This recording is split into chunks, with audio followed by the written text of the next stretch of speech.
Break के बाद स्वागत है आपका। तो चलिए रुक कर लेते हैं खबरों का, जहां प्रधानमंत्री नरेंद्र मोदी ने दिल्ली स्थित इंडिया गेट पर नेताजी सुभाष चंद्र बोस की प्रतिमा का अनावरण किया।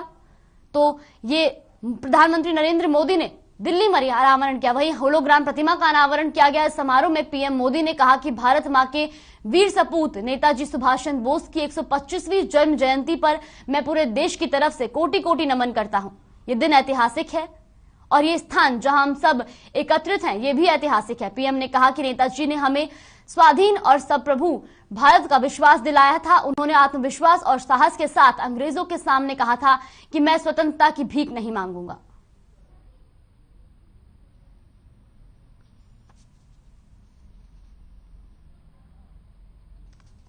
प्रधानमंत्री नरेंद्र मोदी ने आज दिल्ली स्थित इंडिया गेट पर नेताजी सुभाष चंद्र बोस की होलोग्राम प्रतिमा का अनावरण किया। इस समारोह में पीएम मोदी ने कहा कि भारत मां के वीर सपूत नेताजी सुभाष चंद्र बोस की 125वीं जन्म जयंती पर मैं पूरे देश की तरफ से कोटि कोटि नमन करता हूं। ये दिन ऐतिहासिक है, ये कालखंड भी ऐतिहासिक है और ये स्थान जहां हम सब एकत्रित हैं, ये भी ऐतिहासिक है। पीएम ने कहा कि नेताजी ने हमें स्वाधीन और संप्रभु भारत का विश्वास दिलाया था। वहीं हरियाणा के खेल एवं युवा कार्यक्रम विभाग की ओर से आयोजित कार्यक्रम में मुख्यमंत्री मनोहर लाल ने शिरकत की। इस दौरान खेल मंत्री संदीप सिंह भी मौजूद रहे। पंचकुला के मोरनी में 15 से 24 जनवरी तक 40 युवक युवतियों की रोजगार सृजन और होम स्टे के साथ साथ साहसिक गतिविधियों के संचालन प्रक्रिया का प्रशिक्षण दिया गया था, जिसमें 40 युवक युवती और से प्रशिक्षण लिया गया और अब वह मोरनी में गाइड और अन्य प्रकार की अपनी आजीविका चला पाएंगे। बता दें कि इस कार्यक्रम का मकसद मोरनी खंड के युवाओं को रोजगार देने और सशक्त बनाने के लिए साथ साथ मोरनी में पर्यटन को बढ़ावा देने के लिए किया गया था।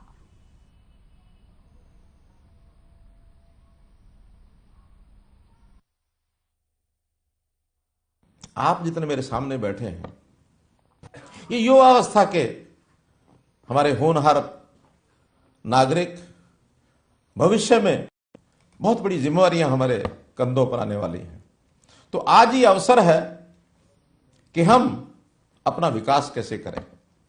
तो उस विकास में हमारा शरीर, हमारी बुद्धि, हमारा मन, इन सब का योग संयोग इस प्रकार से करें कि हम अपने लिए तो जो करना करेंगे ही, लेकिन उसमें से दूसरों का लाभ कैसे हो सकता है, ये विचार लेकर के चलें। उस विचार में संस्थाएं, सरकारें, सोसाइटीज, क्लब्स, ये सब हमारी सहायता करेंगे, लेकिन उसके अंदर मन हमारा चाहिए, उसके अंदर योगदान हमारा चाहिए। संयोग से आयु ये व्यक्ति का साथ देती है ऐसे अवसरों पर, ऐसे काम करने के लिए। हम जब इस ट्रेनिंग में आए हैं तो हमारी आयु बताया जा रहा है कि 16-17 साल से 29 साल तक, यानी ये जो युवावस्था का पीरियड है, इसमें हमको ट्रेन किया जा रहा है। और ट्रेन किया जा रहा है साहसिक खेलों के माध्यम से, ट्रेन किया जा रहा है एडवेंचरस स्पोर्ट्स के लिए, कि हम उस प्रकार के काम करें जिसमें से हम अपनी आजीविका तो कमा ही सकें, लोगों का मनोरंजन भी कर सकें, और उसमें से जो हमारे आसपास इर्द गिर्द वातावरण बनेगा, जब ये मनोरंजन करेंगे तो उसमें से टूरिज्म बढ़ेगा तो जिस क्षेत्र के अंदर हम काम करेंगे वहां के लोगों की आमदनी भी बढ़ेगी। पंचकुला में सीएम ने सूचना आयोग भवन का शिलान्यास किया। इस मौके पर सीएम ने बोलते हुए ये भी कहा कि सूचना आयोग भवन का शिलान्यास किया, तो वहीं इंडिया गेट पर नेताजी सुभाष चंद्र बोस की प्रतिमा लगाने पर सीएम ने कहा कि नेताजी की प्रतिमा से सभी को प्रेरणा मिलेगी। सीएम ने विपक्ष पर वंशवाद की राजनीति करने का आरोप लगाया। सीएम ने 5 राज्यों में बीजेपी की जीत का दावा भी किया है।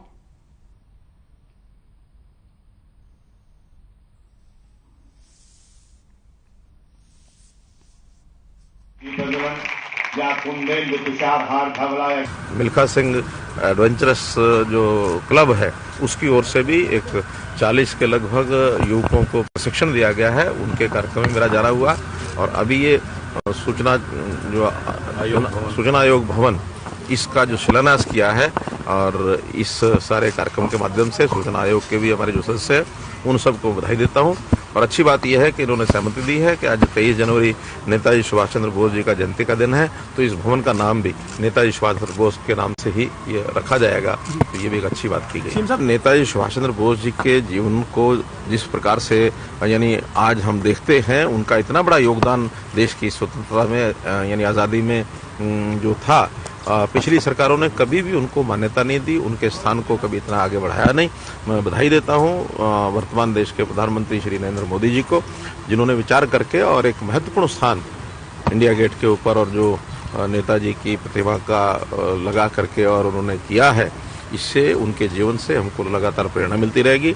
और विपक्ष को तो बल्कि आज पछतावा होना चाहिए इस बात का कि नेताजी सुभाष चंद्र बोस जी के जीवन को जितना आगे बढ़ाना चाहिए था वो नहीं बढ़ा पाए, और आज उनको नरेंद्र मोदी जी का धन्यवाद करना चाहिए, आभार प्रकट करना चाहिए, उनको शुभकामना देनी चाहिए कि इस प्रकार के काम में उन्होंने नेताजी सुभाष चंद्र बोस के यानी प्रतिमा लगा करके वहाँ और देश की जनता के सामने एक अच्छा काम किया। इसके सामने एक ही टारगेट होता था कि वो वंशवादी राजनीति वो करते थे, उनको नेहरू परिवार से बाहर निकलने की कभी फुर्सत नहीं मिली।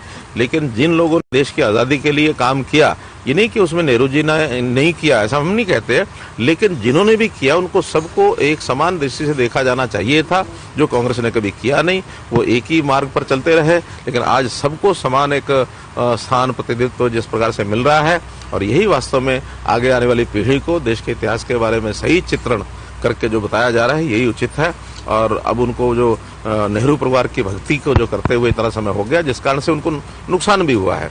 आज कांग्रेस अगर इस मार्ग पर चल रही है तो इसी कारण से उनको नुकसान हुआ रहा है। अभी भी अगर लोकतांत्रिक तरीके से आगे बढ़ती है कांग्रेस, तो एक मजबूत विपक्ष के नाते लगातार बनी रहेगी। मैं मानता हूं कि देश में अब जिस प्रकार से भारतीय जनता पार्टी को आगे बढ़ने का लगातार सिलसिला जारी है, वो आगे भी लगातार जारी रहेगा। और इन सब जगह पर कई जगह पर तो भारतीय जनता पार्टी स्पष्ट सरकार ही बनाने वाली है, और कुछ जगह पर अभी स्थिति और स्पष्ट होगी जैसे चुनाव आगे बढ़ेगा।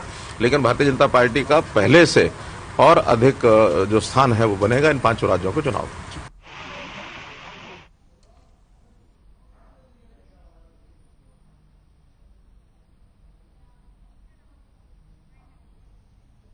फिलहाल के इस बुलेटिन में बस इतना ही। खबरों में बने रहने के लिए देखते रहिए हर खबर।